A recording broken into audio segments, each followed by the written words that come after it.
सोमवार राति रे जापान एक बड़ धरणर भूकंप आसी रिक्टर स्केल एही भूमिकंपर तीव्रता 7.6 थिला। एहा परे प्रशासन पक्षरु सुनामी सतर्कता जारी करा जायछि। जापान रो पाणीपाग संस्था अनुसार भूकंपर तीव्रता रिक्टर स्केल 7.6 मापिथिला। एहा परे जापान रो उत्तर पूर्व उपकूल पई 3 मीटर पर्यंत सुनामी आसीपारे बोली सतर्क जारी करा जायछि। कर्तृपक्ष उपकूलवासी को तुरंत उच्च भूमिका को स्थानांतर करने को अनुरोध करिसेंति।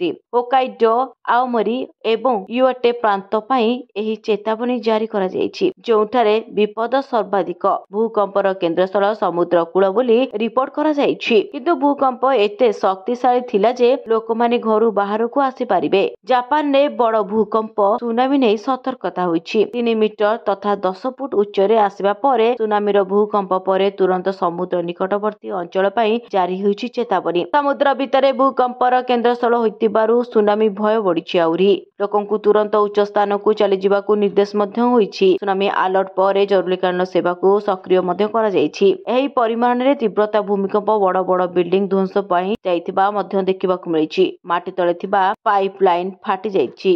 ब्यूरो रिपोर्ट, न्यूज दुनिया।